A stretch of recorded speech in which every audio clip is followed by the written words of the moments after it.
കഴിഞ്ഞ പാർലമെൻറ്റ് തെരഞ്ഞെടുപ്പിനും കഴിഞ്ഞ അസംബ്ലി തെരഞ്ഞെടുപ്പിനുമൊക്കെ നന്നായി BJP വോട്ട് പിടിച്ചു. പക്ഷേ പഞ്ചായത്ത് തെരഞ്ഞെടുപ്പിന് വിചാരിച്ചത്ര മുന്നോട്ട് പോകാൻ പറ്റിയില്ല. അവർ 14% വോട്ടിലേക്ക് നിന്നു. അതേസമയം മുമ്പ് 19% വരെ പിടിച്ച കഥയുണ്ട്. ഒരു 25% വോട്ട് BJP പിടിച്ചാൽ പല മണ്ഡലങ്ങളിലും പല നേതാക്കളും കടപുഴകും. ചിലയിടങ്ങളിൽ BJP ജയിക്കാൻ സാധ്യതയുണ്ട്. ശരിക്കും BJP ഇപ്പം മത്സരിക്കുന്നത് എന്തായാലും ഭരണത്തിൽ വരാൻ സാധ്യതയില്ല, ഒരു സാധ്യതയില്ലല്ലോ. പിന്നെ ആരെ ജയിപ്പിക്കാനാണ്? LDFനെ ജയിപ്പിക്കാനാണോ UDFനെ ജയിപ്പിക്കാനാണോ? എന്താണ് BJPയുടെ സ്ട്രാറ്റജി? BJP ഇടയ്ക്ക് വെച്ച് പറയുമായിരുന്നു, പഞ്ചായത്ത് തെരഞ്ഞെടുപ്പ് കഴിഞ്ഞപ്പോൾ രാജീവ് ചന്ദ്രശേഖരൊക്കെ പറയുമായിരുന്നു, ഞങ്ങൾ UDF വേഴ്സസ് BJP ആണ്, LDFനെ ഞങ്ങൾ എഴുതി തള്ളുകയാണ്, ഇനി LDFന് കേരളത്തിൽ സാധ്യതയില്ല എന്ന് പറഞ്ഞു. പക്ഷേ കാര്യങ്ങൾ കടപുഴകി. LDF വേറെ കുറേ വികസന പ്രവർത്തനമൊന്നും ക്ഷേമ പ്രവർത്തനമെന്ന് പറഞ്ഞ് കുറേ പൈസയൊക്കെ വാരിക്കൊടുത്തു, കുറേ PR വർക്കൊക്കെ ചെയ്ത് അവരും കുറച്ചുകൂടെ സേഫ് സോണിലേക്ക് കയറുന്നതായി സർവേകൾ വന്നപ്പോൾ BJP കളം മാറ്റി. BJP പറയുന്നു ഞങ്ങൾ CPMനെയും എതിർക്കുകയാണെന്ന്. ശരിക്കും BJP ആരെയാണ് എതിർക്കുന്നത്?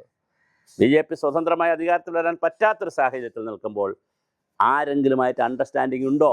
കോൺഗ്രസുമായി അണ്ടർസ്റ്റാൻഡിംഗ് വരാനുള്ള സാധ്യത കുറവാണ്. കാരണം കോൺഗ്രസ് വിമുക്ത ഭാരതമെന്നാണല്ലോ BJPയുടെ പ്രഖ്യാപിത നയം.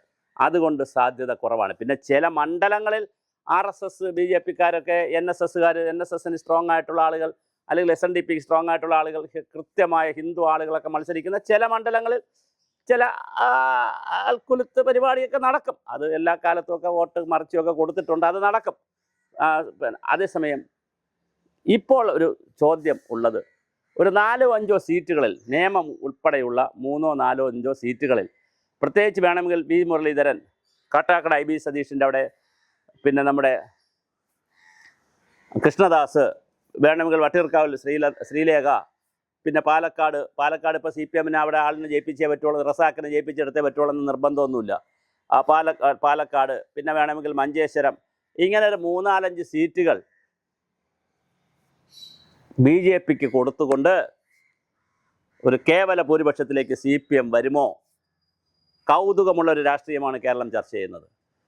എന്നാൽ ഇതെല്ലാം തിരിച്ചറിഞ്ഞുകൊണ്ട് BJP അങ്ങനെ, CPM BJPക്ക് അങ്ങനെ ഒരു പാലമിടുമോ? CPMും BJPയും തമ്മിൽ അങ്ങനെ ഒരു പാലമിട്ടാൽ ആ പാലം കൂടി മണത്തറിഞ്ഞുകൊണ്ട് അതിനെയും കൂടി ഓവർടേക്ക് ചെയ്യുന്ന വോട്ടിലേക്ക് കോൺഗ്രസ് പോകുമോ? ഇപ്പോഴും കോൺഗ്രസിനെ സംബന്ധിച്ചിടത്തോളം ഭരണവിരുദ്ധ വികാരം നന്നായുണ്ട്. ആ ഭരണവിരുദ്ധ വികാരത്തെ മുതലാക്കിയെടുക്കാൻ കോൺഗ്രസ്സിന് കഴിയുമോ എന്നതാണ് വലിയ ചോദ്യം.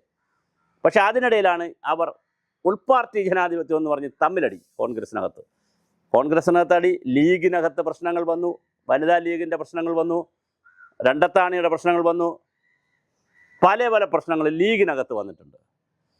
കോൺഗ്രസ്സിനകത്തും വലിയ പ്രശ്നങ്ങളാണ്. കേരള കോൺഗ്രസ്സിനകത്ത് ഇടുക്കി മണ്ഡലവും ഏറ്റുമാനൂർ മണ്ഡലവും എന്ത് സംഭവിക്കുമെന്ന് അറിയില്ല. കാരണം 2 മണ്ഡലവും വിട്ടുകൊടുത്തിരിക്കുകയാണ്. അതുപോലെ തന്നെ കുട്ടനാട് ശക്തമായി കേരള കോൺഗ്രസ്സിന് കൊടുത്തതിൽ കുട്ടനാട് കോൺഗ്രസ്സിനകത്ത് വലിയ ഫൈറ്റ് നടക്കുകയാണ്.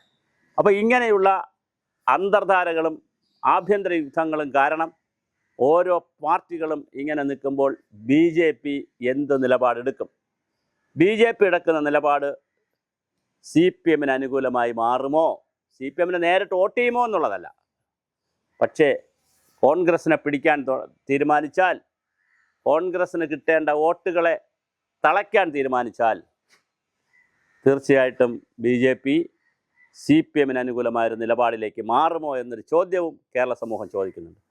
രാഷ്ട്രീയത്തെ സംബന്ധിച്ചിടത്തോളം അങ്ങനെ ഒരു നീതിശാസ്ത്രമോ നൈതികതയോ ഒന്നുമില്ല. ആരും ജയിക്കാം, ആരും തോൽക്കാം. അതാണ് കേരള രാഷ്ട്രീയത്തിൻ്റെ ഇപ്പോഴത്തെ അവസ്ഥ. ഇന്ത്യൻ രാഷ്ട്രീയം അങ്ങനെ തന്നെയാണ്.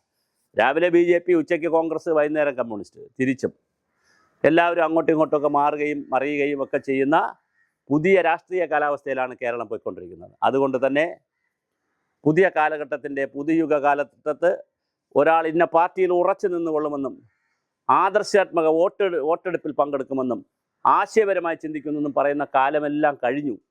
എല്ലാവരും എല്ലായിടത്തും ആർക്കും എപ്പോഴും വോട്ട് കൊടുക്കുകയും കൃത്യമായി ബൂത്ത് അടിസ്ഥാനത്തിൽ പോലും പരസ്പര ധാരണ ഉണ്ടാക്കുകയും ചെയ്യുന്ന പുതിയ കാലഘട്ടത്തിൽ നമ്മൾ താമസിക്കുന്നത്. അപ്പോൾ കേരളത്തിൽ പുതിയൊരു ഇക്വേഷൻ വരുമോ? ഒരു 4-5 സീറ്റ് BJPക്ക് കിട്ടിക്കൊണ്ട് ബാക്കി സീറ്റുകളിൽ കേവല ഭൂരിപക്ഷത്തിൽ CPM അല്ലെങ്കിൽ മൂന്നാം ഭരണം ഒരിക്കൽ കൂടി പിണറായി വിജയൻ്റെ നേതൃത്വത്തിൽ വരുമോ? കൃത്യമായൊരു ചോദ്യം. അല്ല, ഇതെല്ലാം മണത്തറിഞ്ഞുകൊണ്ട്, ഇതിനെല്ലാം സ്മെല്ല് മനസ്സിലാക്കിക്കൊണ്ട് ഇനി 2 പ്രാവശ്യം മതി, ഇനി ഒരു പ്രാവശ്യം കൂടി വേണ്ട പിണറായി വിജയൻ എന്ന് കേരള സമൂഹം തീരുമാനിക്കുമോ? അങ്ങനെ തീരുമാനിച്ചാൽ കേവല ഭൂരിപക്ഷത്തിലെങ്കിലും UDF അധികാരത്തിൽ വരും. അപ്പോൾ ഇത് കേരള രാഷ്ട്രീയത്തിനെ നട്ടം തിരിക്കുന്ന വലിയ ചോദ്യങ്ങളാണ് നമ്മുടെ മുന്നിലുള്ളത്. ഒന്ന്, ഭരണവിരുദ്ധ വികാരം എന്ന് പറയുന്ന ജനാധിപത്യ വിരുദ്ധമായ സ്വജനപക്ഷപാതത്തിലൂന്നിയ ഏകാധിപത്യത്തിലൂന്നിയ ഒരു ഭരണവ്യവസ്ഥയെ മാറ്റണം എന്നുള്ള ആളുകളുടെ ആഗ്രഹം. തീർച്ചയായിട്ടും LDF UDF മാത്രമേ ഉണ്ടായിരുന്നുള്ളെങ്കിൽ UDF പാട്ടും പാടി ജയിച്ചനെ. പക്ഷേ പാട്ട് പാടാൻ പറ്റത്തില്ല, ഇടയ്ക്ക് വേറൊരു സംഘം കൂടി പാടാനുണ്ട്. BJP എന്ന് പറയുന്ന, അത് പ്രത്യേകിച്ച് 2020യും അതുപോലെ തന്നെ BDJSും പല പാർട്ടികളുടെ ഒരു NDA മുന്നണി ഉള്ളത് കൊണ്ട് തീർച്ചയായിട്ടും എളുപ്പമല്ല മച്ചാനെ കാര്യങ്ങൾ. അതുകൊണ്ട് കേരള രാഷ്ട്രീയം ചർച്ച ചെയ്യുന്നത് UDF വരുമോ അതോ LDF BJP അന്തർധാര ഉണ്ടാകുമോ എന്നൊരു ചർച്ചയും കേരളത്തിൽ നടക്കുന്നുണ്ട്. 2 or 4 സീറ്റുകൾ BJP പിടിച്ചോട്ടെ, കാരണം പിണറായി വിജയന് അങ്ങനെ ഒരു ഡീൽ ഉണ്ടാക്കുന്നതിലും വലിയ താല്പര്യക്കുറവൊന്നുമില്ല. അങ്ങനെയെങ്കിലും എന്ത് ഡീൽ ഉണ്ടാക്കിയാലും തനിക്ക് 70-ൽ കൂടുതൽ സീറ്റുകൾ വേണം എന്ന് മാത്രമാണ് പിണറായിയുടെ ആഗ്രഹം. അതുകൊണ്ട് എന്തും സംഭവിക്കാം രാഷ്ട്രീയത്തിൽ. BJP CPM ഡീലിലൂടെ, അന്തർധാരയിലൂടെ കോൺഗ്രസ് ചിലപ്പോൾ ഒറ്റപ്പെട്ടേക്കാം. പക്ഷെ അല്ല, ഇതെല്ലാം മനസ്സിലാക്കി ജനങ്ങൾ കോൺഗ്രസിനെ വീണ്ടും ജയിപ്പിച്ചേക്കാം. മൂന്നാമത്തെ സാധ്യത, കോൺഗ്രസിലെ പടലപ്പിണക്കവും BJP വിചാരിക്കുന്നത്ര വോട്ടും പിടിക്കാതിരുന്നാൽ അതിൻ്റെ ഗുണഭോക്താക്കളായി CPMും ഇടതുപക്ഷവും വരാനുള്ള സാധ്യതയും നമുക്ക് എഴുതി തള്ളാൻ കഴിയില്ല. അതും കേരള രാഷ്ട്രത്തിൽ സംഭവിക്കാം. അപ്പോൾ ഇനി വരുന്ന അടുത്ത ദിവസങ്ങളിൽ ആരൊക്കെ റിബലുകൾ ഉണ്ടാകും, ഏതൊക്കെ സ്ഥാനാർത്ഥികളുണ്ടാകും, സുധാകരനും അടൂർ പ്രകാശനും സ്ഥാനാർത്ഥിത്വമുണ്ടോ, ഇല്ലെങ്കിൽ അവരുടെ നിലപാടെന്തായിരിക്കും, ഇങ്ങനെ മാറി മറിയുന്ന ഒരു സർക്കസിൻ്റെ പരിപാടി പോലെ അടുത്ത ഐറ്റം കോമാളിത്തരമാണോ അതോ സാഹസികതയാണോ അതോ ത്രില്ലാണോ കോമഡിയാണോ എന്താണെന്നറിയില്ല. അടുത്ത ഐറ്റം കലാകാരന്മാരെ ഇങ്ങോട്ട് സ്റ്റേജിൽ വന്നാൽ മാത്രമേ അറിയാൻ കഴിയുള്ളൂ. അണിയറയിലാണ് ഇതെല്ലാം ഒരുങ്ങുന്നത്. ഡൽഹിയിലെ BJP ആസ്ഥാനത്തും കോൺഗ്രസിൻ്റെ ആസ്ഥാനത്തും ഇടതുപക്ഷത്തിൻ്റെ ആസ്ഥാനത്തും വളരെ വലിയ അന്തർധാര ചർച്ചകളാണ് നടക്കുന്നത്. ഇപ്പോൾ ശരിക്കും കേരളത്തിലല്ല ഈ ചർച്ച നടക്കുന്നത്, ഡൽഹിയിലാണ്. അതൊരു ദിവസം കൂടെ കഴിഞ്ഞാൽ കേരളത്തിലേക്ക് എത്തും. അങ്ങനെ കേരളത്തിലെത്തിയാൽ ഒരു അന്തർധാര ഉണ്ടാകുമോ എന്നുള്ളത് നമുക്ക് വരുന്ന ദിവസങ്ങളിൽ അറിയാം. എന്തായാലും കേരളത്തിൻ്റെ രാഷ്ട്രീയം അതീവ ഗുരുതരമായി ബംഗാൾ ഉൾക്കടലിനേക്കാൾ വേഗത്തിൽ കലങ്ങി മറിയുകയാണ്. ഇതിൽ സുനാമികൾ ഉണ്ടാകും. ഈ സുനാമികൾ വിസ്മയങ്ങളായി മാറും. ആ വിസ്മയങ്ങളിൽ ആരൊക്കെ വീഴും, ആരൊക്കെ വാഴുമെന്ന് ഇപ്പോൾ പറയാൻ കഴിയാത്ത അതിസങ്കീർണമായ സംഘർഷഭരിതമായ ഒരു രാഷ്ട്രീയ കാലാവസ്ഥയിലൂടെയാണ് കേരളം കടന്നു പോകുന്നത്.